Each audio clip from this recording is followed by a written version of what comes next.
सो एक इशू आप सब लोगों को कॉमन आ रहा होता है कि आपको पिक्चर्स नहीं मिल रही होती जो आपने यूज़ करनी होती हैं डिज़ाइन के अंदर। एंड दूसरी चीज़ ये होती है कि जो भी पिक्चर्स आपने यूज़ करनी होती हैं उसके दो इश्यूज आ रहे होते हैं आप लोगों को, ठीक है। एक इशू तो आ रहा होता है कॉपीराइट का, ठीक है, कि कोई भी कॉपीराइट क्लेम कर सकता है आपके ऊपर कि भाईजान आपने हमारी प्रॉपर्टी यूज़ की है हमसे बिना पूछे, हमें बिना क्रेडिट दिए, ठीक है। हमारे यहाँ बहुत कम इसका रिवाज है कॉपीराइट का, कि मतलब आपने बहुत कम सुना होगा कि कॉपीराइट क्लेम किया है किसी ने, लेकिन बाहर लोग कॉपीराइट क्लेम करते हैं, ठीक है। जिसको भी नज़र पड़े वो कॉपीराइट क्लेम करता है कि भाईजान आपने मेरी प्रॉपर्टी जो है मेरी इजाज़त के बगैर यूज़ की है। अच्छा, कॉपीराइट का है किसी को इशू, मतलब आइडिया है किसी को कॉपीराइट का, कॉपीराइट होता क्या है? Yes sir. Yes sir. ठीक है, तो Yes, sir.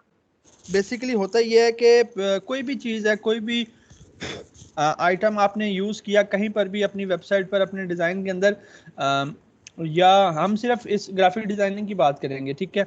सो आपने कोई भी इमेज, कोई भी आइकन, कोई भी ऐसी चीज़ आपने यूटिलाइज कर ली जो आपकी अपनी मलकियत नहीं थी, ठीक है, आपकी अपनी मलकियत नहीं थी और वो रॉयल्टी फ्री भी नहीं थी, यानी कि बिना कॉपीराइट के भी नहीं थी वो। सो आपने ऐसी कोई चीज़ यूज़ कर ली, वो जिस बंदे का डिज़ाइन था, जिस बंदे की वो इमेज थी, अगर उसकी नज़र पड़ी कि भाईजान इसने मेरी चीज़ ये यूज़ की है, सो उसके पास ये हक है कि वो कॉपीराइट क्लेम कर सकता है, केस पुट कर सकता है आपके अगेंस्ट, ठीक है। अगर फाइवर की बात करें हम लोग फ्रीलांसिंग प्लेटफॉर्म्स की, तो वो बड़ा स्ट्रिक्ट एक्शन लेते हैं, इनके खिलाफ अकाउंट्स भी आप लोगों के बैन कर देते हैं। मेरा खुद का अकाउंट बैन हुआ है, मैं हमेशा बताता हूँ कि एक कॉपीराइट की वजह से मेरा खुद का अकाउंट बैन हुआ था, जिसमें ऑलमोस्ट 11-12 हज़ार डॉलर्स की जो अर्निंग है वो थी, और वो मेरा बैन हुआ था जस्ट कॉपीराइट क्लेम की वजह से, ठीक है। सो कॉपीराइट क्लेम करते हैं लोग, वो ज़रूरी नहीं है कि सिर्फ इमेज का हो, वो आइकन का हो सकता है, वो किसी भी चीज़ का हो सकता है। और दूसरा जो आपको इशू आ रहा होता है वो आ रहा होता है रिजल्ट का। आप जो पिक्चर्स, जो इमेजेस डाउनलोड करते हैं गूगल से, बाद दफ़ा ऐसा होता है कि वो आपको बहुत कम रिजल्ट में, बहुत कम रेजोल्यूशन के अंदर जो है वो मिलती हैं, और बहुत कम रेजोल्यूशन होती है उनकी, बहुत थोड़ा सा गंदा सा रिजल्ट होता है। आप चाह रहे होते हैं कि यार मुझे जो पिक्चर मिले ना वो बड़ी हाई क्वालिटी हो, ठीक है। सो हमेशा दो इश्यूज आपके पास आ रहे होते हैं, एक तो ये कि आपको हाई क्वालिटी इमेज चाहिए होती है अपने डिज़ाइन के लिए, ठीक है। दूसरा आपको रॉयल्टी फ्री इमेज चाहिए होती है। रॉयल्टी फ्री इमेज का मतलब ये है कि जिस पर कोई भी पर्सन जो है, कोई थर्ड पर्सन आकर कॉपीराइट क्लेम ना कर सके, ठीक है। इन चीज़ का क्यों ख्याल रखना है? फॉर एग्जांपल आप मुझे डिज़ाइन बना कर देते हैं, ठीक है, मैंने आपसे डिज़ाइन बनवा लिया, मैं उस डिज़ाइन को कल ही जो है वो प्रिंट करवा कर कहीं लगाता हूँ, एक बंदा आ जाता है, वो क्लेम करता है कि भाईजान मैंने इस डिज़ाइन में उसकी कोई पिक्चर यूज़ हुई है। सो मैं क्या कर सकता हूँ वहाँ पर, मैं जो है मेरे माइंड में जो आपका जो पर्सपेक्टिव था आपके हवाले से वो बड़ा ख़राब बनेगा, और मेरे माइंड में जो आपकी इमेज थी वो बड़ी ख़राब बनेगी कि यार ये ऐसा डिज़ाइनर था, इसी वजह से मेरे सारा जो है वो इन्वेस्टमेंट बर्बाद हो गई है और मुझे कॉपीराइट पड़ गया, मुझे चेंज करनी पड़ेगी हर चीज़। सो इन चीज़ों का आपने बीइंग अ डिज़ाइनर जो है वो बड़ा ख्याल रखना होता है, ठीक है। उसके लिए कुछ प्लेटफॉर्म्स हैं, कुछ वेबसाइट्स हैं जो आपको रॉयल्टी फ्री इमेजेस प्रोवाइड करते हैं, जो आपको कहते हैं कि भाईजान आप ये इमेजेस बेशक जहां मर्जी ग्लोबली अपने लोकल प्रोजेक्ट्स में, पर्सनल प्रोजेक्ट्स में, अपने कॉर्पोरेट प्रोजेक्ट्स में आप इनको यूज़ करें, कोई इशू नहीं है हमें। वो कम्युनिटी बैठी है, वो कम्युनिटी क्या करती है कि आपके लिए रिसोर्सेज गैदर करती है, ठीक है, आपके लिए रिसोर्सेज गैदर करती है और आपको प्रोवाइड करती है कि भाईजान ये लें, आप इनको बेशक जहाँ मर्जी यूज़ करें।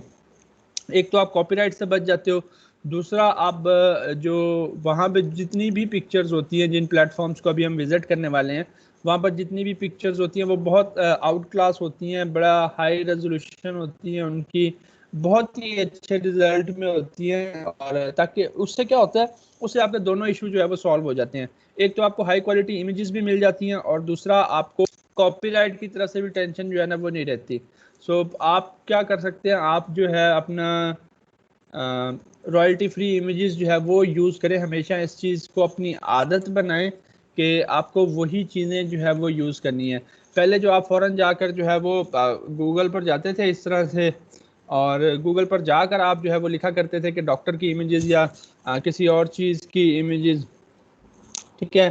सो अब आप कोशिश करें कि बजाय इसके कि आप यहाँ से गूगल से उठाएं, आप क्या कर सकते हैं कि आप उन वेबसाइट्स के ऊपर से जाएं और वहाँ से उन वेबसाइट के ऊपर से जाकर आप उठा लें, और वहाँ से आपको एक तो रॉयल्टी फ्री होगी चीज़, और दूसरा बहुत हाई क्वालिटी इमेज आपको मिलेगी, ठीक है।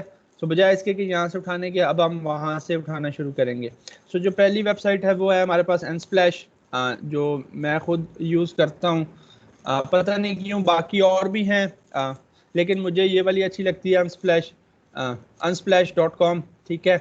आप इसको विजिट करें, यहाँ से आपको तकरीबन हर किस्म की इमेजेस जो है ना वो मिल जाएंगी, और बड़ी हाई क्वालिटी में मिलेंगी। लेट से जैसे अभी हमने डॉक्टर्स की बात की थी, तो यहाँ पर आकर मैं लिखूंगा डॉक्टर, और अगर मैं सर्च करता हूँ तो ये देखें डॉक्टर के हवाले से हमारे पास सारी इमेजेस आ गई। और ये इमेजेस जो हैं बहुत जो है वो हाई क्वालिटी में होती हैं, इनका रिजल्ट बहुत अच्छा मिलेगा आपको, आपको डिज़ाइन के अंदर कहीं मसला नहीं आएगा। और दूसरी बात ये कि आपको कोई कॉपीराइट की टेंशन भी नहीं है, ठीक है। आप इनके टर्म्स जो है वो पढ़ सकते हो, इन्होंने लिखा हुआ है साफ साफ कि भाईजान आप अपने जो प्रोजेक्ट्स हैं उनके अंदर आप हमारी इमेजेस को यूज़ कर सकते हो। अब ये बेसिकली होता क्या है कि जितने भी कंट्रीब्यूटर्स हैं इसके अनस्प्लैश के, वो क्या कर रहे हैं, वो इमेजेस क्लिक करते हैं, देन उनको यहाँ पर अपलोड कर देते हैं बाकी कम्युनिटी के लिए, ठीक है। और बाकी कम्युनिटी क्या करती है कि उसको रिसोर्सेज चाहिए होती हैं, तो वो यूज़ कर लेती है। अगर आप एक कंट्रीब्यूटर बनना चाहते हैं तो आप भी यहाँ पर क्या करें, आप भी यहाँ पर साइन अप करें, इस पर अकाउंट बनाएं, और यहाँ पर अपनी फ़ोटो आप भी सबमिट कर सकते हैं। लोग आपकी भी फ़ोटो जो है ना वो कहीं ना कहीं यूज़ कर लेंगे, जो है अगर उनको चाहिए होगी तो। सो ये होती है हमारी एक कम्युनिटी, ठीक है। आपको यहाँ पर हर टॉपिक से रिलेटेड जो है वो मिल जाएंगी, आप आकर कोई भी टॉपिक जो है वो लिखें यहाँ पर, लेट से कोविड, ठीक है। देखें कोविड से रिलेटेड आपको मिल जाएंगी काफ़ी सारी चीज़ें, ठीक है। आप ये यूज़ करना चाहें आप यूज़ कर लें, ठीक है। और एक तो मज़े की बात यह है कि बहुत हाई क्वालिटी इमेजेस होती हैं, ठीक है ना। अगर मैं इसको ओपन करूं, सो इसको जो मैं डाउनलोड करूंगा, डाउनलोड करके अभी हम फोटोशॉप में थोड़ी सी भी देर में इसको लेकर चलते हैं।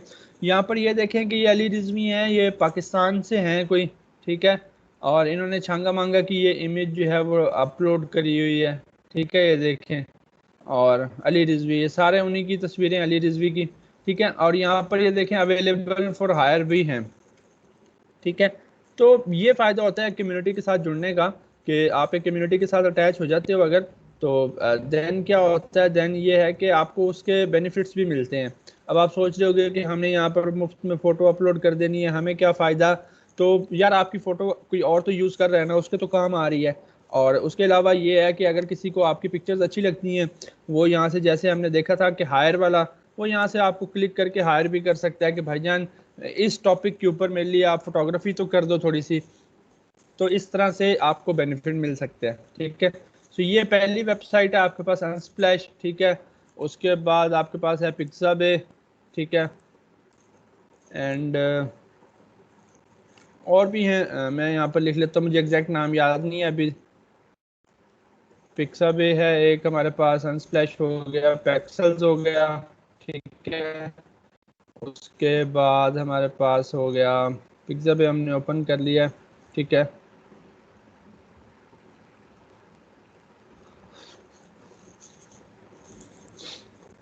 इसी तरह हमारे पास ये पिक्साबे है, यहाँ पर भी आपको फ़ोटोज़ भी मिलेंगे, आपको इलस्ट्रेशंस भी मिलेंगी, आपको वेक्टर्स भी मिलेंगे, आपको वीडियोस भी मिलेंगी। ये सारी वो हैं जो रॉयल्टी फ्री हैं, आप चाहें तो यूज़ कर सकते हैं, ठीक है। अगर आपको इलस्ट्रेशंस चाहिए, आप इलस्ट्रेशंस के अंदर आ जाएं। ये देखें ये सारी इलस्ट्रेशंस हैं, अगर आप इनको यूज़ करना चाहें तो इनको यूज़ कर लें अपने पास, ठीक है। और उसके अलावा वेक्टर्स हैं, यहाँ पर कुछ वेक्टर शेप्स हो गए, वेक्टर आइटम्स हो गए, ये सारे वेक्टर्स हैं, ये देखें, ठीक है। आप इनको यूज़ करना चाहें आप इनको यूज़ कर लें। आपके पास वीडियोस यहाँ पर अवेलेबल है, रॉयल्टी फ्री वीडियोस जो है वो आप यहाँ से ये डाउनलोड करें, इनको यूज़ करें, और बहुत हाई क्वालिटी होंगी हर चीज़ जो भी होगी, चाहे वीडियो हो चाहे पिक्चर्स हो, आपको हाई रेजोल्यूशन में मिलेंगी, आप कहीं पर भी यूज़ कर सकते हो। उसके बाद जो है पैक्सल्स है, पैक्सल्स पर भी आप आएँ, और यहाँ पर भी आपको इमेजेस मिलेंगी, आप किसी भी टॉपिक के ऊपर सर्च कर सकते हो, ठीक है। और सर्च करने के बाद आप वो डाउनलोड करें और उसको यूज़ करें। ठीक है, इनकी मेंटेनेंस चल रही है। ठीक है, यहाँ पर है स्टॉक स्नैप के ऊपर, आपको यहाँ से जो है वो इमेजेस मिल जाएंगी। सो इस तरह से बेतहाशा आपको जो है वो मिलेंगी रिसोर्सेज, प्लेटफॉर्म्स मिलेंगे। अगर आपको नाम नहीं भी याद रहते, आप चुप करके सिंपली आकर लिखो कि रॉयल्टी फ्री इमेजेस। ठीक है, और ये देखें आपके पास बेतहाशा वेबसाइट्स आ जाएंगी। या आप लिखो साइट्स सिमिलर टू अनस्प्लैश। ठीक है, यहाँ पर लिस्ट आ जाएगी। ये देखें ये सारी फ्री स्टॉक्स और फूडीज फूड और स्टॉक फोटोज़ की जो है ना वेबसाइट्स आपके पास आ गई हैं। और आप इनमें से ये देखें 10 वेबसाइट्स हैं, आप इनको यूज़ करें, विजिट करें। एमएमटी स्टॉक भी है हमारे पास। ठीक है, ये देखें, तो ये आपके पास लिस्ट आ जाएगी, आपको गूगल से मिल जाएगी और आप जो है इसको आसानी से यूज़ कर सकते हैं। ठीक है, अब फॉर एग्जांपल मैं क्या करता हूँ कि स्प्लैश पर अब मैं यहाँ से डाउनलोड करता हूँ कोडिंग के टॉपिक पर कोई इमेज। ठीक है, और लेट्स से ये वाली, इसको मैंने ओपन किया और यहाँ से मैं करूँगा डाउनलोड। ठीक है, और अब ये डाउनलोड हो रही है। ठीक है, डाउनलोड हो चुकी है। सो मैं क्या करने वाला हूँ, इसको यहाँ पर, ये आ गई। ठीक है, अब यहाँ पर मैंने इमेज ड्रैग करके ओपन करी है। सो अगर आप लोग नोट करें तो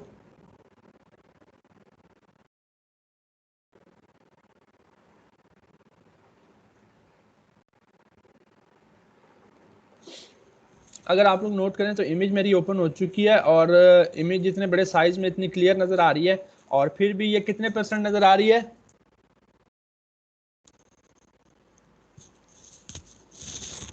33%। 33% जूम पर आपको ये चीज़ नज़र आ रही है। इसका मतलब ये है कि ये चीज़ अभी बहुत अच्छे रिजल्ट के अंदर अवेलेबल है हमारे पास। ये इसका 100% है। अगर आप गौर करें तो ये देखें कितने अच्छे रिजल्ट में हर चीज़ कितनी क्लियर है, ये देखें। और आपको इमेज मिली है। ठीक है, ये तो एक इमेज हमने डाउनलोड किया। आप और टॉपिक्स के ऊपर भी अगर इसमें से डाउनलोड करना चाहें इमेजेस तो आप डाउनलोड कर सकते हैं। लाइक मैं यहाँ पर वापस से जाता हूँ और जैसे हम डॉक्टर की बात कर रहे थे, सो डॉक्टर, सर एक दफा स्क्रीन दोबारा शेयर कर दें, वो पहले आप बोलते हैं बाद में शो होती है।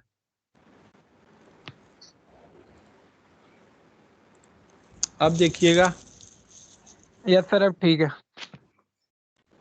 अच्छा, सो ये एक और इमेज है, मैं इसको डाउनलोड करता हूँ।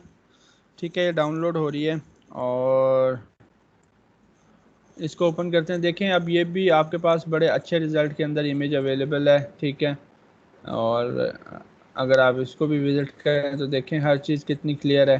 ठीक है, सो आपको यहाँ से बहुत ही अच्छे रिज़ल्ट में इमेजेस मिल जाएंगी। आप चाहें तो उनको यूज़ कर लें। और दूसरा, कॉपीराइट की भी कोई टेंशन नहीं है आपको। ठीक है, ये जब भी आप इस तरह से अपने कैनवस के ऊपर लेकर जाएंगे, देखें कितने आपके कैनवस के हिसाब से बड़ा फिट सी इमेज आएगी। ठीक है, अच्छा उस दिन भी मैंने बताया कि जब आप अपनी इमेज को लेकर आते हो ना यहाँ पर, और जब आप उसको अगर छोटा कर देते हो इस तरह से, और छोटा करके जब आप चेंजेस अप्लाई करते हो, जैसे मैंने ये चेंजेस अप्लाई कर दिए हैं इस पर, और फिर जब आप वापस से उसको बड़ा करते हो ना, तो वो पिक्सलेट हो जाती है, उसका वो चीज़ का मज़ा नहीं रहता। ये क्यों होता है? ये इसलिए होता है कि भाईजान जब आप एक चीज़ को स्ट्रेच डाउन करके उसको अप्लाई करते हो तो आपको पता है इमेज के अंदर होते हैं छोटे छोटे पिक्सल्स। वो जो छोटे छोटे पिक्सल्स होते हैं ना, जब आप छोटी करते हो ना इमेज, तो वो बड़े थोड़े से रह जाते हैं। तो एडोब फोटोशॉप क्या कहता है? वो कहता है कि भाईजान इसको तो बाकी जो मैंने इतने पिक्सल्स रखे हुए हैं उसकी ज़रूरत है ही नहीं, इसको तो छोटे छोटे चाहिए थे, बस ये दो चार। तो वो क्या करता है, वो आपके बाकी जितने भी पिक्सल्स होते हैं जो उस टाइम नज़र नहीं आ रहे होते, उस टाइम यूज़ नहीं हो रहे होते, वो क्या करता है, उनको डिलीट कर देता है। तो जब वो उनको डिलीट कर देता है और बाद में आप क्या करते हो, बाद में आप अगेन उसको इमेज को बड़ा करने की कोशिश करते हो, सो वो क्या करता है, आप वो पिक्सल्स तो वो पहले से डिलीट कर चुका है। सो वो क्या करता है कि उनको फिल करने की कोशिश करता है, इधर उधर से पिक्सल्स को मर्ज करता है। और उस सूरत में क्या होता है, उस सूरत में आपकी जो पिक्चर है वो क्या हो जाती है, वो ब्लर हो जाती है। ठीक है, वो आपको ब्लर सी नजर आती है। क्लियर? Yes sir. यस। अच्छा, उसके बाद में ये देखें जैसे अब ये ब्लर हो चुकी है। ये क्यों हुई है? क्योंकि हमने इसको पहले छोटा करा था, छोटा करने के बाद जब हमने इसको वापस से बड़ा करा तो ये ब्लर हो गई। इसने कहा कि भाईजान मेरे पास तो वो सारे पिक्सल्स हैं ही नहीं, मेरे पास तो वो सारी चीज़ें हैं ही नहीं जो मुझे चाहिए थी, तो इसलिए ये क्या हो गया, ये ब्लर हो गई। मैं इसको डिलीट करता हूँ। ठीक है। अच्छा, आज हमने जो है बात करनी है वो आगे हमने बात करनी है मैग्नेटिक लेसो टूल के हवाले से। और यहाँ पर दो टूल्स हैं हमारे पास, क्विक सिलेक्शन और मैजिक बैंड। ठीक है, इन तीन टूल्स के हवाले से बात करनी है। याद रहे ये तीनों भी क्या हैं, ये तीनों भी सिलेक्शन टूल ही हैं। ये तीनों भी सिलेक्शन टूल हैं। ये भी आपको कोई ना कोई एरिया, कोई ना कोई पोर्शन, कोई ना कोई ऑब्जेक्ट आपको सिलेक्ट करके देंगे। जैसे आपको rectangular marquee tool, elliptical marquee tool, lasso tool, polygonal lasso tool, इन चीज़ों ने आपको सिलेक्ट करके दी थी एक इमेज, एक पोर्शन, कुछ भी आपको सिलेक्ट करके दिया था, उसी तरह ये भी आपको सिलेक्ट करके देंगे। दूसरा एक और बात याद रख लें कि साइज़ को ठीक लेना सीख लें, खुदारा साइज़ को ठीक लेना सीख लें। बहुत इश्यूज़ आ रहे हैं बच्चों को, मेरे पास बहुत क्यूरीज आ रही हैं कि सर हमारी स्क्रैच डिस्क फुल होगी, हमारा ये हो गया, वो हो गया, लिखा नहीं जा रहा। जब हम फाइल क्रिएट करते हैं तो हैंग हो जाता है। और जब मैं उनसे पूछता हूँ कि आपका जूम लेवल क्या है इस टाइम, तो वो कहते हैं कि सर 0.1%, 0.2%। अब आप खुद सोच लें कि इतनी चीज़, ये जो इतना आपको नज़र आ रहा है, अगर ये 0.1% नज़र आ रहा है, अगर ये 0.1% आपको नज़र आ रहा है, तो फिर आप ये सोचो कि जब वो 100% पर जाएगी चीज़ तो वो तब कितनी होगी। ठीक है। सो इस चीज़ का आप थोड़ा सा जो है वो ख्याल रखें और साइज़ ठीक लेना सीख लें। ठीक है ना। एटलीस्ट आप क्या करते हो, आप लोग फाइल में जाते हो, ओपन करते हो, और सॉरी न्यू पर क्लिक करते हो, और यहाँ पर आप ये नहीं देखते कि यहाँ पर आपकी जो मेजरिंग यूनिट है वो कौन सी है। आप लोग क्या करते हो, इंचेस में जाकर 1080 इंचेस लिख रहे होते हो। अब 1080 अगर आप इंचेस लिखोगे तो आप खुद सोचोगे 1080 इंचेस कितने ज़्यादा होते हैं, वो कितनी बड़ी फाइल क्रिएट हो जाती है। और इतनी आपकी मेमोरी नहीं है, आपकी 4 GB रैम है, उसको ने कंज्यूम होना होता है, उसने सी ड्राइव में से मेमोरी लेनी होती है, वो वहाँ पर आपकी डिस्कें फुल होती हैं। सो मसले तो आएंगे ना फिर। सो पहले दिन से मैं एक ही बात रिपीट कर रहा हूँ बार बार कि साइज़ को ठीक लेना सीखें। सबसे पहली चीज़ है यहाँ पर आकर यूनिट देखना अपना कि आपका यूनिट क्या है। आप इंचेस में हो, पिक्सल्स में हो, सेंटीमीटर्स में हो। अब कल किसी ने सेंटीमीटर्स में लिए हुए थे, अच्छे खासे सेंटीमीटर्स। सो ऐसे नहीं चलेगा, ऐसे तो चीज़ें मसला करेंगी, ऐसे तो डिस्क फुल हो जाएगी। सो सबसे पहली चीज़ होती है कि भाईजान यहाँ पर आकर आप अपना यूनिट देखो कि यूनिट कौन सा है, उसके बाद वैल्यू पुट करो उस हिसाब से। खुद सोच लो कि 1 सेंटीमीटर कितना बड़ा होता है, और अगर आप 1000 सेंटीमीटर ले रहे हो तो कितना होगा। आप खुद सोचो कि आप खुद सोचो कि जो है क्या कहते हैं कि अगर इंचेस आप ले रहे हो तो 12 इंच का 1 फुट होता है। अगर आप 1080 इंचेस डाल दोगे तो आप खुद सोचो कि इसमें कितने ज़्यादा जो है वो कैलकुलेटर नज़र आ रहा है? यस सर, आ रहा है। Yes sir. अब आप खुद सोचो कि आप 90 फुट तो उसकी विड्थ ले रहे हो खाली। अब 90 फुट जिसकी विड्थ है, जिसकी 90 फुट विड्थ है, उसके ऊपर अगर आप 72 पॉइंट में टेक्स्ट लिखोगे तो क्या वो नज़र आएगा? फिर आप कहते हो कि मैं टेक्स्ट लिख रहा हूँ और वो बहुत छोटा नज़र आ रहा है मुझे, और ये हो रहा है उसके साथ ये हो रहा है। तो खुद सोचो कि भाईजान 90 फुट जिसकी विड्थ है और 90 फुट जिसकी हाइट है, क्या उसके ऊपर 72 पॉइंट से आप टेक्स्ट लिखोगे तो वो नज़र आएगा, वो क्लियरली विजिबल होगा? उसके लिए तो आपको 300-250 पॉइंट का जो टेक्स्ट है वो लिखना पड़ेगा, तब जाकर वो नजर आना शुरू होगा इतने बड़े साइज के ऊपर। सो ये इन चीज़ों का थोड़ा सा ख्याल रखें। साइज पहले दिन से एक ही बात करी जा रहा हूँ मैं बार बार कि आप जो है अपना साइज ठीक लेना सीखें, साइज ठीक लेना सीखें।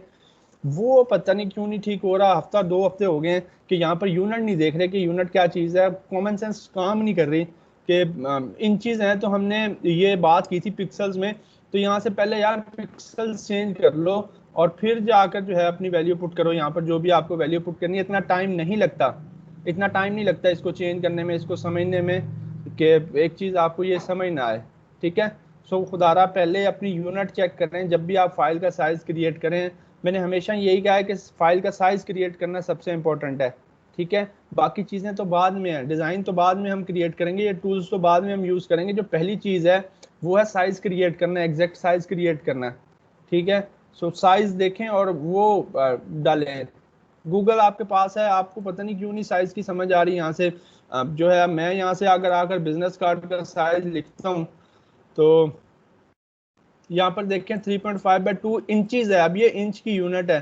अब इंचज है तो डेफिनेटली मैं यहाँ पर अपनी यूनिट सबसे पहले इंचज करूंगा, देन मैं यहाँ पर वैल्यू पुट करूंगा 3.5 और यहाँ पर 2। ठीक है, सो इस चीज का ख्याल रखें। आप पता नहीं क्या कर रहे हैं कि 1080 इंचज ले रहे हैं, 2000 इंचज ले रहे हैं, उसकी विड्थ 100-150 फुट की, तो उसकी खाली विड्थ ले रहे हैं। अब इतनी बड़ी फाइल आप जीबीज में क्रिएट कर देंगे तो आपकी डिस्क तो फुल होनी है, हर चीज तो हैंग होनी है। इतनी मेमोरी नहीं है हमारे पास कि हम 100 जीबी की फाइल भी बना दें और उसके बाद उसमें एडिटिंग भी करें। ठीक है, सो इस चीज का थोड़ा सा ख्याल रखें फाइल क्रिएट करने का। ये पहली चीज है, मेन चीज है, और शुरू से पहले दिन से ही बात की थी कि इसके ऊपर सबसे ज्यादा फोकस करें अपना फाइल का साइज क्रिएट करते हुए। क्या फायदा उस डिजाइन का, क्या फायदा उस सारी मेहनत का कि अगर आपने साइज ही गलत लिया हुआ है और बाद में आपको पता चले कि यार ये तो मेरा साइज ही गलत था सारा, तो फिर क्या फायदा ऐसी चीज का, क्या फायदा उस मेहनत का कि आपने ये सेटिंग दी सारी खराब रखी हुई थी पहले ही। सो इस चीज को आप थोड़ा सा जो है ना वो ध्यान में लाएं। ठीक है, ओके सर।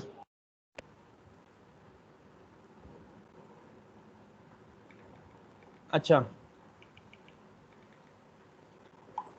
उसके बाद जो आर टूल्स पढ़ने हैं वो भी आपके सिलेक्शन टूल्स हैं, और ये स्पेसिफिकली सिलेक्शन करते हैं कलर्स की बेस के ऊपर। पहले वाले जो भी थे वो आपके अपने ऊपर थे। आप क्या करते थे, आप किसी भी पोर्शन पर जाकर उनके थ्रू, उनकी शेप के थ्रू जो है वो सिलेक्शन करते थे। तो वो क्या कर लेते थे, वो सिलेक्ट कर लेते थे उस एरिया को, और वो आपको वो एरिया सिलेक्ट करके दे देते थे। लेकिन अब जो है ये आपको हेल्प करेंगे सिलेक्ट करने में चीज़ें on the basis of colours. Colours की बेस पर अगर यानी कि इस इमेज पर मैं आऊँ और ये मैं अपना मैग्नेटिक लेसो टूल लूँ। ठीक है, जैसे ही मैंने अपना मैग्नेटिक लेसो टूल लिया है, यहाँ पर अगर आप देखें तो विड्थ है 10 पिक्सल्स।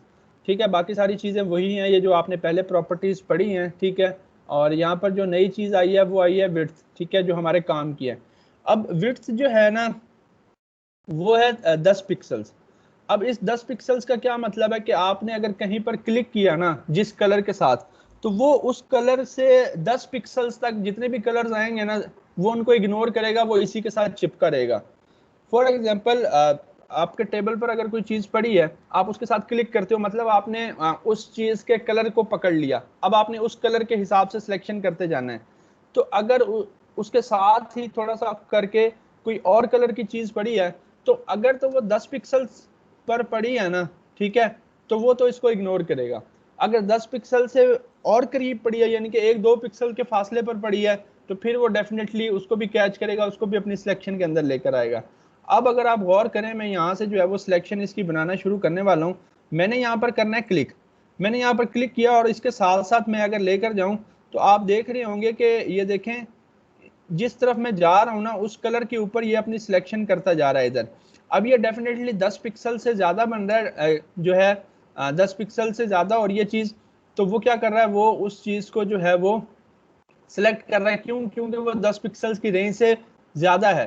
सो ये क्या कर रहा है, ये देखिए अगर आप गौर करें तो इमेज के साथ साथ अगर आप जा रहे हो तो ये क्या करता है, ये आपकी इमेज की सिलेक्शन करता जाता है। अब इमेज हो सकती है, आपका कोई ऑब्जेक्ट हो सकता है, कुछ भी हो सकता है आपका। ठीक है, आपको क्या करना है, आपको जस्ट अपनी इमेज के साथ साथ या अपने ऑब्जेक्ट के साथ साथ इस तरह से लेकर जाना होता है। अगर आप इधर उधर लेकर जाएंगे तो वो बाकी कलर्स भी सिलेक्ट करेगा। क्यों? क्योंकि आप उसकी रेंज से जो है वो बाहर आ चुके हैं, 10 पिक्सल्स की रेंज से बाहर।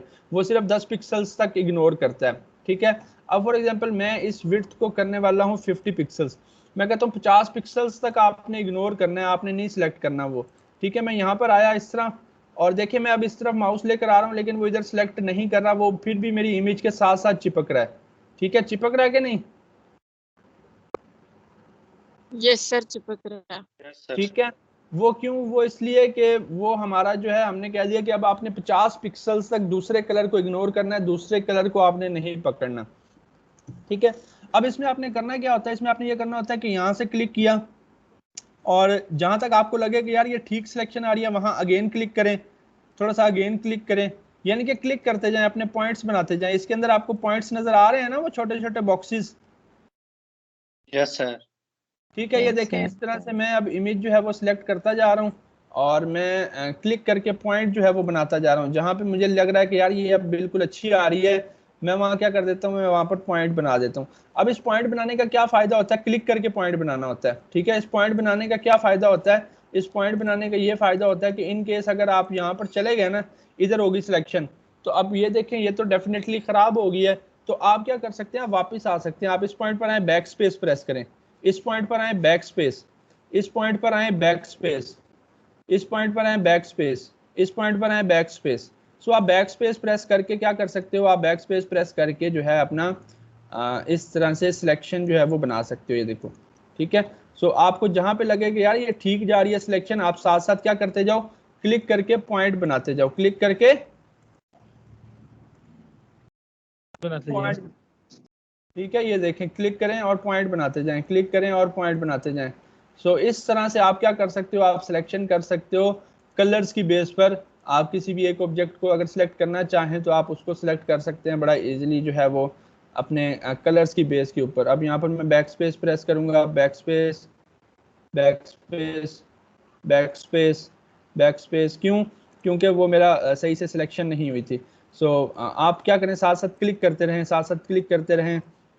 ये देखें इस तरह से मैं अब बड़ा थोड़ा यहाँ से जल्दी से काम करूँगा इसका, ठीक है। और ये चीज़ आपके डिपेंड करेगी आपके माउस के कंट्रोल के ऊपर भी। सो इसलिए मैंने कहा था कि आप माउस जो है उसका कुछ बंदोबस्त करें, ठीक है, अगर आपने अभी तक नहीं किया तो। सो अगर अभी तक भी नहीं किया तो उसका आप बंदोबस्त थोड़ा सा कर लें, क्योंकि माउस आपका बहुत यूज़ होने वाला है। और आई थिंक सो अब मुझे थोड़ी सी स्पीड भी पकड़नी है। हमने ऑलमोस्ट हमारे 2 हफ्ते होने वाले हैं और हमने कुछ ख़ास अभी तक नहीं किया सिवाय कुछ टूल्स के, ठीक है। सो अब थोड़ी सी स्पीड पकड़नी है। स्पीड तभी पकड़ेंगे जब आप लोग थोड़ा सा बेसिक्स को समझोगे। अभी तक आपको साइज़ क्रिएट करने में इतने इश्यूज आ रहे हैं, साइज़ आपसे ठीक से नहीं लिया जा रहा है, चीज़ कॉपी पेस्ट नहीं हो रही, ठीक है। सो ये नहीं चलेगा, थोड़ा सा इसके ऊपर आपको मेहनत करनी पड़ेगी, और मेहनत आपको अपने एंड से ही करनी पड़ेगी। अगर मेरे से पूछेंगे मैं तो बता दूंगा कि यार ऐसे कर लो, साइज़ देख लो, लेकिन हर दफ़ा तो मैं बताने के लिए अवेलेबल नहीं होता, तो थोड़ी सी मेहनत करें अपने एंड के ऊपर, ठीक है। अच्छा ये देखिए मैं यहाँ पर क्लिक करता आ रहा हूँ और इस तरह से, अब यहाँ पर गलत होगी, यहाँ पर इस पॉइंट पर आकर मैं बैक स्पेस प्रेस करूँगा, बैक स्पेस, और इधर, ठीक है, यहाँ पर आ गया। और यहाँ से मैं क्या कर रहा हूँ, मैं यहाँ से इधर आकर इसको वापस अपनी जगह से मिला रहा हूँ। देखिए अब मैंने मिला दिया अपनी जगह से, लेकिन क्या हुआ, लेकिन ये हुआ कि यहाँ से थोड़ी सी सिलेक्शन ख़राब है। तो अब मैं कोई भी टूल ले लूँ, मेरे पास मल्टीपल ऑप्शंस है, मैं अगर ये ले लूँ और शिफ्ट का बटन प्रेस करके ये जगह इसके अंदर ऐड कर दूँ, ये देखें, तो वो सिलेक्शन मेरी ठीक हो जाएगी। मेरे पास मल्टीपल ऑप्शंस हैं। अब मैं अपना चाहूँ तो लेसो टूल लूँ और शिफ्ट का बटन प्रेस करूँ, यानी कि इसकी सिलेक्शन के अंदर ऐड करूँ, और यहाँ से ये एरिया मैं इसकी सिलेक्शन के अंदर ऐड कर दूँ, तो देखिए मेरी सिलेक्शन प्रॉपर हो गई। सो आपके पास मल्टीपल वेज हैं, आप सिलेक्ट कर सकते हैं चीज़ों को, ठीक है। तो ये देखें आपकी सिलेक्शन बन चुकी है। अब आप चाहें तो इसको मूव करें और कहीं पर भी लेकर जा सकते हैं, देखें, ठीक है। और इसको मैं थोड़ा सा छोटा कर लूँगा,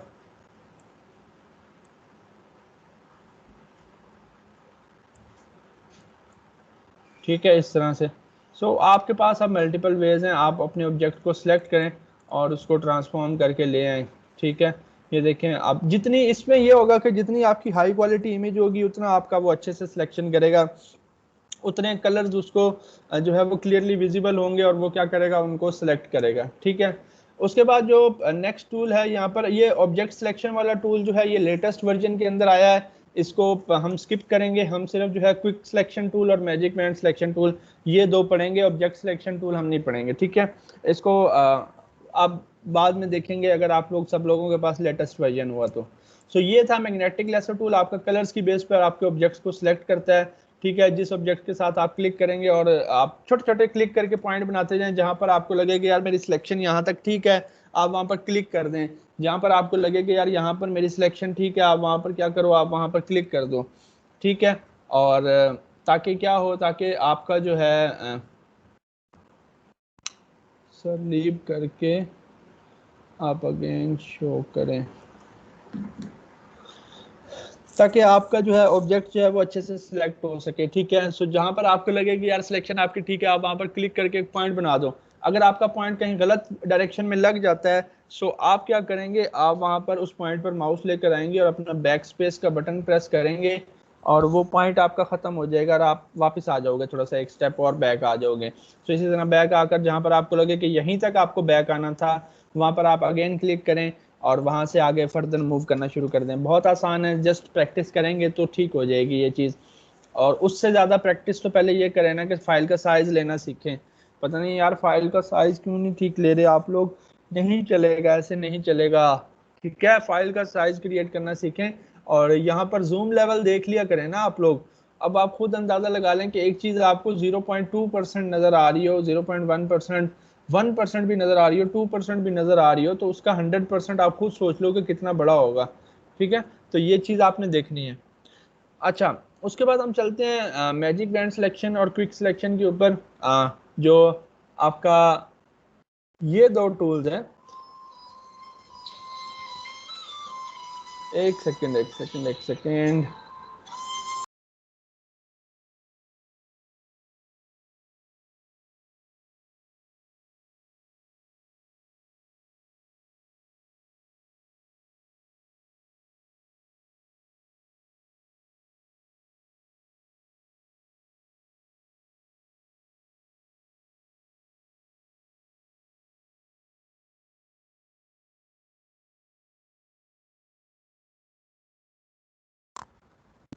अच्छा, सो ये जितने भी ये जो दो टूल्स हैं ये भी आपका कलर्स की बेस के ऊपर सिलेक्शन करते हैं। ये भी आपका देखते हैं कि कलर्स उनको सिमिलर मिल रहे हैं कि नहीं मिल रहे। ठीक है, अब जो क्विक सिलेक्शन टूल है ना, ये क्या करता है बेसिकली, ये जैसे ही आप क्लिक करते हो ना कहीं पर किसी भी कलर पर, उस तरह का सेम कलर जो है ना उसको जहां तक मिलता है वो वहां तक सिलेक्ट कर लेता है। अब आपको लग रहा होगा कि ये सारा जो है ये सारा सेम कलर ही तो है बैक साइड पर, इसकी बैक साइड पर ये सारा सेम कलर है।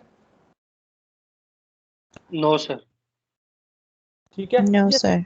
ये सेम नहीं है। एक कलर के अंदर ना, एक कलर के अंदर डिफरेंट शेड्स होते हैं। अब अगर फॉर एग्जांपल ग्रीन है ना, तो ग्रीन के अंदर इतने शेड्स आ जाएंगे ना कि मतलब सोच है, एक छोटे छोटे पॉइंट के ऊपर एक अलग शेड आ रहा होता है। सो यहाँ पर जो डिडक्शन होती है वो एक सिंगल शेड की होती है। ठीक है, और अगर आपने फॉर एग्जांपल मैंने यहाँ पर क्लिक किया तो देखें उसने ये पोर्शन एक सिलेक्ट कर लिया। क्यों? क्योंकि उसको सिमिलर जो कलर्स थे वो यहाँ तक मिले। मैं थोड़ा सा क्लिक करके इसको और आगे की तरफ ड्रैग करता हूँ। ये देखें जैसे ही मैंने आगे की तरफ ड्रैग किया वो सिमिलर सेलेक्ट करता करता करता करता करता उसने यहाँ तक सिलेक्ट कर लिए। अब मैं यहाँ पर क्लिक करके इस तरफ लेकर आता हूँ तो देखें उसने इस तरफ भी जो है वो सारी सिलेक्शन कर ली। सो अब आप खुद देखें कि सिमिलर कलर्स की बेस पर उसने हम उसको आगे बढ़ाते आए और उसने क्या किया, उसने बड़ी तेजी से सिलेक्शन कर ली हमारी। ठीक है, लेकिन उसने सिलेक्शन तो बड़ी तेजी से की, लेकिन यहाँ पर उसने कोई चीज जो है ना, ये इस चीज को वो खा गया यहाँ पर। ठीक है, इस चीज को वो क्या कर गया, खा गया। सो अब मुझे ये चीज वापस से लानी है तो मैं यहाँ पर ये जो है ना माइनस वाला, इस पर क्लिक करूंगा और ये यहाँ पर लेकर आऊंगा इस तरफ। ठीक है, और अब वापस से आप बेशक प्लस के ऊपर क्लिक कर दें। ठीक है, सो ये देखें आपका ऑब्जेक्ट जो हमने पहले इतनी देर लगाकर सिलेक्ट किया था, क्या अब वो थोड़ा सा तेज सिलेक्ट हो गया, बड़ा जल्दी से हो गया सिलेक्ट? Yes sir. जो हमने पहले ऑब्जेक्ट सिलेक्ट किया था क्या अभी भी वही सिलेक्टेड है? सर इन्वर्स है लेकिन कलर सिलेक्टेड है। अभी हमारा कलर सिलेक्टेड है। तो अगर हमें सिर्फ अपने ऑब्जेक्ट को सिलेक्ट करना है सो हमें अपनी सिलेक्शन को इन्वर्स करना होगा। जैसे ही हमने अपनी सिलेक्शन को इन्वर्स किया, आप देख सकते हैं कि हमारा वो ऑब्जेक्ट जो है वो सिलेक्ट हो चुका है। ठीक है, सो ये क्या करता है आपका जो क्विक सिलेक्शन टूल है, आप क्लिक करें कहीं पर भी उस तरह के सेम कलर्स जो है वो सिलेक्ट कर लेगा। ठीक है, और सर अगर बैकग्राउंड चेंज हो तो? देखें बैकग्राउंड चेंज होगा, जितना उसमें कलर्स की वेरिएशंस होंगी उतना आपको उसको मेहनत करनी पड़ेगी उसके ऊपर, क्योंकि ये सिमिलर कलर्स को सिलेक्ट करता जाता है, ऐड करता जाता है। अब देखें ये कलर इस कलर से अलग था ना, लेकिन जब आपने यहाँ पर क्लिक करके इसको इसके साथ मिलाया ना तो इसने इन कलर्स को भी सिलेक्ट करके अंदर कर लिया। सो आपको इस तरह से थोड़ी सी मेहनत करनी पड़ सकती है उसके ऊपर। सर ये इसमें से ऑब्जेक्ट निकाल कर फिर हम इसका क्या करते हैं? ये आप अगर यूज, ये तो डिपेंड करता है ना कि आपका काम क्या है उस ऑब्जेक्ट से। ये अब आप ये समझें, ये जस्ट आपको बताने के लिए हैं चीजें कि भाईजान ये सिलेक्शन किस वे में करता है। अब आपने इस ऑब्जेक्ट के साथ करना क्या है वो तो आपके ऊपर डिपेंड कर रहा है, आपके डिजाइन के ऊपर डिपेंड कर रहा है। हो सकता है कि आपको ये ऑब्जेक्ट जो है विद बैकग्राउंड ही चाहिए हो कहीं अपने डिजाइन के अंदर, हो सकता है आपको खाली चाहिए हो, आपने ऊपर बैनर के ऊपर लगाना हो सकता है आपने इसकी बैक साइड पर जो है हॉस्पिटल की फोटो लगानी हो और सामने इसको खड़ा करना हो। ये तो डिपेंड करता है कि आपने क्या करना है, ठीक है। ये मैं या कोई थर्ड पर्सन आपको आकर नहीं बताएगा कि भाईजान आप इस इमेज के साथ ये करो, आप ऐसा करो, इस इमेज को सिलेक्ट कर लो और इसको ऐसे कर लो, नहीं, कोई नहीं बताएगा। ये आपको खुद जज करना है कि आपका इसके साथ काम है क्या, आप इसके साथ करने क्या वाले हो, ठीक है। ये आपको खुद ही अंदाज़ा लगाना है, आपके ऊपर डिपेंड करेगा आप क्या डिज़ाइन कर रहे हो और उसके अंदर आपने इसको किस तरह से लगाना है, कहाँ पर लगाना है, कैसे यूज़ करना है, ठीक है। अच्छा, सो जैसे ही आप क्लिक करते हो ना, एक कलर सेलेक्ट कर लेता है, उसके अंदर क्लिक करके जब आप ड्रैग करते हो ना, तो ये देखें ये ऐड कर रहा होता है उसी सिलेक्शन के अंदर। जब आप यहाँ पर क्लिक करके ड्रैग करके लाते हो तो वो इस तरह के सिमिलर कलर पकड़ लेता है, फिर वो इस तरह के सिमिलर कलर उसने पकड़ लिए, फिर इस तरह के सिमिलर कलर उसने जो है वो पकड़ लिए, ये देखें इस तरह से। सो आप जब ये करते हैं तो बड़ा आसानी से आपकी वो सिलेक्शन ले लेता है, ठीक है। उसके बाद यहाँ पर एक चीज़ है सैंपल ऑल लेयर्स, ठीक है, सैंपल ऑल लेयर्स।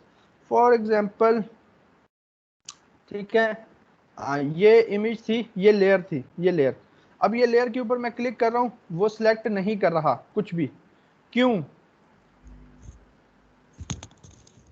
सारा बैकग्राउंड उस लेयर को हमने सेलेक्ट नहीं सर किया कुछ सर। है ही नहीं इस लेयर पे।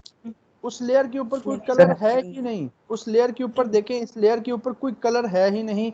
सो वो कैसे करे किसी कलर की बेस पर सिलेक्शन, क्योंकि हमने पहले कहा था कि ये कलर्स की बेस के ऊपर सिलेक्शन जो है वो करता है। सो वो कैसे करे सिलेक्शन, देखें कोई है ही नहीं, यहाँ पर कुछ है ही नहीं, यहाँ पर इसके ऊपर कोई कलर है ही नहीं, ठीक है। सो अगर हम यहाँ पर चेक लगा दें सैंपल ऑल लेयर्स के ऊपर, तो वो सिर्फ इस लेयर को नहीं चेक करेगा, वो जितनी भी लेयर्स है ना सबको चेक करेगा और जो उसको कलर नजर आ रहा होगा वो सिलेक्ट कर लेगा। देखें, कर लिया सिलेक्ट उसने? यस जी सर। सर। ये देखें, ठीक है। अब ये किस कौन सी लेयर का है, इसने ये वाला पोर्शन सिलेक्ट किया हुआ है? सर बैकग्राउंड का। Hello sir. जी जी, लेयर हेलो। 1 का। लेयर वन का सर। ठीक है, सो सिलेक्ट उसने लेयर 1 का ही किया, लेकिन हमने बैकग्राउंड की कलर्स की मदद से सिलेक्शन कर ली। क्यों उसने बैकग्राउंड की कलर्स को पिक किया? क्योंकि हमने यहाँ पर एक चेक लगा दिया था कि भाईजान सैंपल ऑल लेयर्स, यानी कि सारी लेयर्स में से भी आप सैंपल ले लो। क्योंकि ये बेसिकली क्या करता है, ये बेसिकली करता है कि जब आप क्लिक करते हो ना किसी एक कलर के ऊपर, तो उसको एज अ सैंपल ले लेता है। जब उसको एज अ सैंपल ले लेता है ना, तो फिर ये करता है कि उस तरह के जितने सिमिलर कलर मिलते हैं उनको बड़ा जल्दी से सिलेक्ट कर लेता है, ये देखें, ठीक है। सो जब हमने कहा कि भाई सैंपल ऑल लेयर्स, जितनी भी लेयर्स हैं सब में से सैंपल ले लो, तो फिर आप जिस मर्जी लेयर पर हो, आपको यहाँ पर जो चीज नजर आ रही होगी ये मैटर नहीं करेगा कि वो किस लेयर के ऊपर पड़ी हुई है। आप क्लिक करेंगे वो चीज, वो एरिया आपका सिलेक्ट हो जाएगा उसकी बेस पर, उन कलर्स की बेस पर, क्योंकि आपने यहाँ पर चेक लगा दिया है सैंपल ऑल लेयर्स, ठीक है। सर ये सैंपल ऑल लेयर्स कहाँ से किया है? ये इसकी प्रॉपर्टी बार से किया है, इस टूल की प्रॉपर्टी बार से।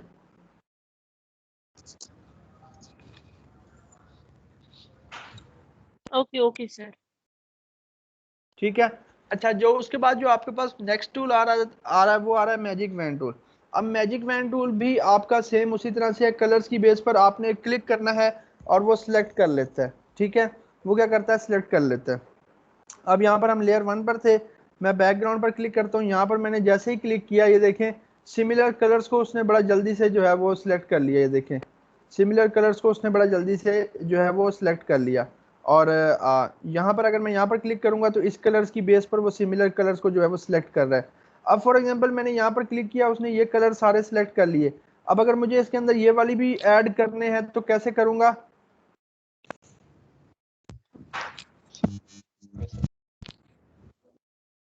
सर ऊपर जो मौजूद है उसका ऐड कलर का, तो उसका शॉर्टकट की आपके पास क्या है?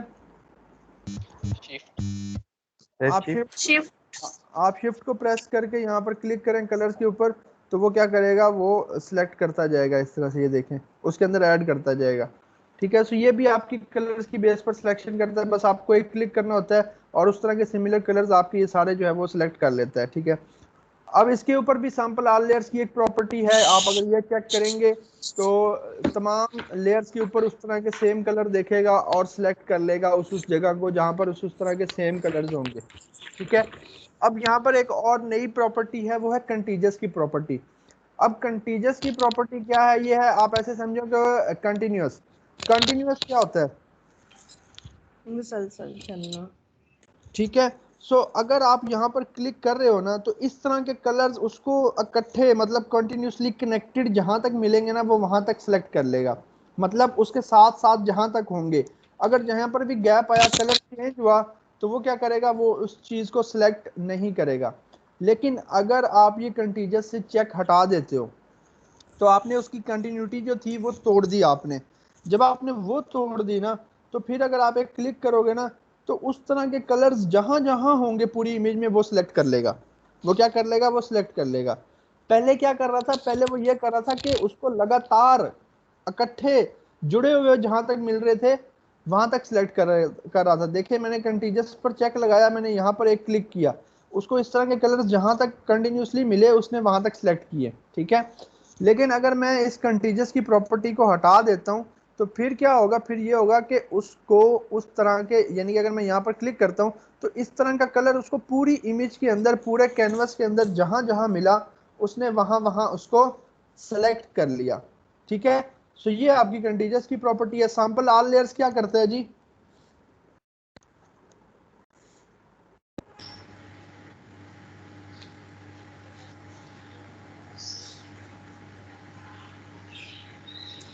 सैंपल ऑल लेयर्स की प्रॉपर्टी क्या करती है?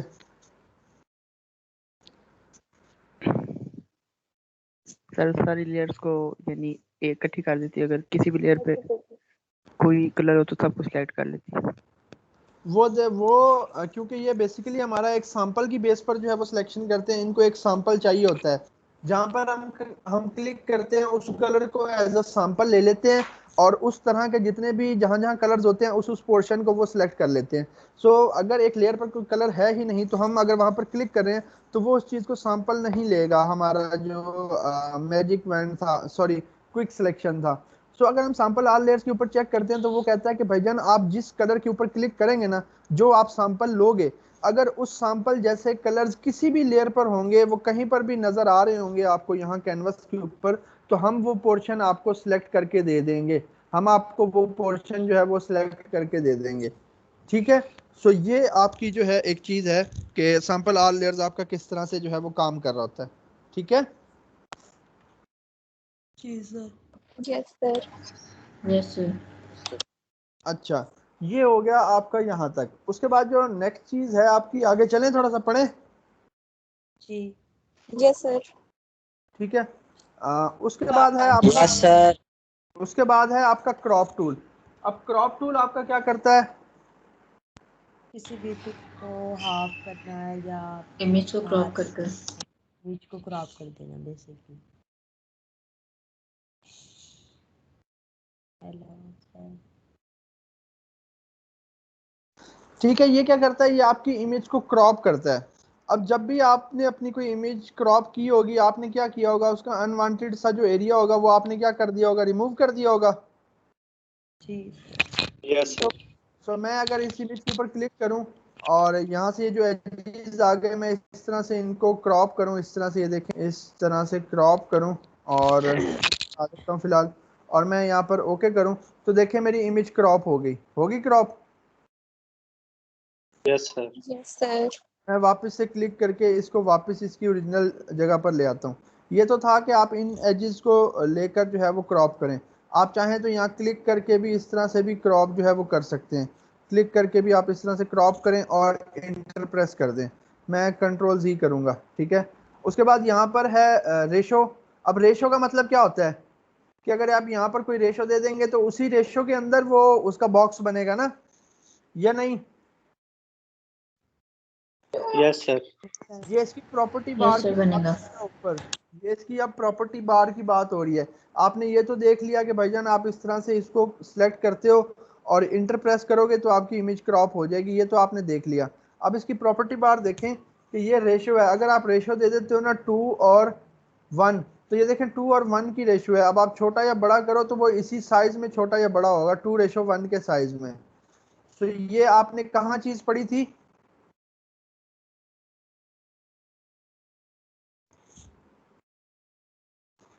फिक्स रेशो वाली चीज कहाँ पड़ी थी? सर पॉलीगॉन लेसर टूल में। रेक्टेंगुलर टूल में अंदर आपका जो रेक्टेंगुलर मार्की टूल और जो इलिप्टिकल मार्की टूल था उसकी अगर जो प्रॉपर्टी बार आपको याद हो तो उसके अंदर जो है आपके पास ये फिक्स रेशो, फिक्स साइज और नॉर्मल स्टाइल की प्रॉपर्टी के अंदर थे। ये देखें स्टाइल था, इसके अंदर fix ratio, fix size, normal, ये चीज़ें थी। सो ये वहाँ पर थी चीज़, ठीक है। यहाँ पर आप जो रेशो पुट करोगे उस रेशो के हिसाब से आपकी वो सिलेक्शन करेगा। यहाँ पर और आपके पास विड्थ और हाइट आप देकर उस हिसाब से क्रॉप कर सकते हो कि इतनी विड्थ हो इतनी हाइट हो, ठीक है। यहाँ पर और आपके पास डिफरेंट साइजेस दिए गए हैं, आप चाहे तो इन साइजेस के हिसाब से, इन रेशो के हिसाब से जो है वो सिलेक्शन कर सकते हो। ये देखो आप इन साइजेस पर क्लिक करो, उस हिसाब से आपकी ये क्रॉप वाला सिलेक्शन हो जाएगी। आप इंटर प्रेस करो, उस हिसाब से आपकी इमेज जो है वो क्रॉप हो जाएगी, ठीक है। उसके बाद एक और बड़ी मज़े की चीज़ है, वो ये है कि मैं यहाँ पर वापस आता हूँ रेशो के ऊपर और यहाँ पर मैं क्लियर कर दूंगा। क्लियर करने से क्या होगा कि मैं अपनी मर्जी के हिसाब से सिलेक्शन कर सकता हूँ इस तरह से, और क्रॉप करके इस तरह से जितना भी एरिया मुझे क्रॉप करना होगा मैं अप्लाई करूंगा तो हो जाएगा, ठीक है। लेकिन आप अगर आप गौर देख रहे हैं तो गौर से देख रहे हैं तो जो मैं क्रॉप कर रहा हूँ एरिया वो वापस मैं फिर से वापस ला पा रहा हूँ कि नहीं? Yes sir. यस। सो ये इसकी एक छोटी सी प्रॉपर्टी है, delete cropped pixels. Delete cropped pixels, इसके ऊपर मैंने चेक नहीं लगाया हुआ। इसका मतलब ये है कि भाईजान जिन पिक्सेल्स को मैं क्रॉप कर रहा हूँ ना उनको आप डिलीट कर दो। फॉर एग्जांपल अभी मैंने क्या किया, मैंने इसको इस तरह से सिलेक्शन करके ये क्रॉप हो गया, मैंने इंटर प्रेस किया, ये यहाँ तक क्रॉप होगी। लेकिन अगर मैं वापस से क्रॉप टूल लेकर इसके ऊपर क्लिक करूँ तो ये देखें बॉक्स जैसे ही आता है ना तो उसके बाद ये सारी चीज़ें भी मुझे वापस से नज़र आने लग जाती हैं, इसके इर्द गिर्द जो ओरिजिनल थी। आ रही है ना नज़र? यस सर आ रही है। यस सर आ रही है। सो ये क्यों आ रही है? क्योंकि हमने यहाँ पर कहा है, उसको बताया नहीं है कि भाईजान आपने इनको डिलीट करना है। अगर मैं इसके ऊपर चेक लगा दूं और अब अगर मैं कोई चीज़ क्रॉप करूं, क्रॉप करके अप्लाई करूं, अप्लाई कर दिया मैंने, क्रॉप कर दिया। सो अब जब अगर मैं इसके ऊपर वापस क्लिक करूंगा और इसको बड़ा करने की कोशिश करूंगा तो देखें वो पिक्सल्स हैं कि नहीं है जो इसके इर्द गिर्द थे। नो सर नहीं। तो इस प्रॉपर्टी की समझ आई कि ये प्रॉपर्टी किस तरह से काम करती है? Yes sir. ठीक है। सो ये आप डिलीट क्रॉप्ड पिक्सेल्स इस तरह से काम करते हैं। अब आप करें क्या, अब आप ये करेंगे सबसे पहले तो जो है 100 फाइल्स बनाएं सबसे पहले, ठीक है। 100 फाइल्स बनाएं, अलग अलग साइज लेकर गूगल से हर चीज़ का साइज लें और उस साइज के हिसाब से आप लोगों ने 100 फाइल्स क्रिएट करनी है आज के दिन में, ठीक है। Okay sir. Yes sir. Sir हर का साइज अलग हो? जी हर फाइल का साइज जो है वो अलग होगा। सर जी इतना गुस्सा नहीं करते। चलें अब 150 कर लीजिएगा। सर इतनी मोहब्बत भी नहीं करते, अब कम कर ले मोहब्बत पर तो। 150 कर लीजिएगा। 150 फाइल्स क्रिएट करने में कोई आपको खासा टाइम नहीं लगेगा, थोड़ा सा टाइम लगेगा। 150 फाइल्स क्रिएट हो जाएंगी, ठीक है। आपको जस्ट साइज लेकर पुट करना है, आपका मैक्सिमम 1 घंटा उसमें लगेगा। 1 घंटे के अंदर आप 150 फाइल्स जो है वो आराम से क्रिएट कर सकते हो। और 1 घंटा मेरे ख्याल से कुछ ज़्यादा नहीं है कि अगर आप अपनी फाइल का साइज के ऊपर वर्क करने के लिए 1 घंटा अगर स्पेंड करते हो तो, ठीक है। इसको करें बैठ के और अब भी करें, 10 बजे तक करें इसको। सर वो 100 की 100 फाइल अपना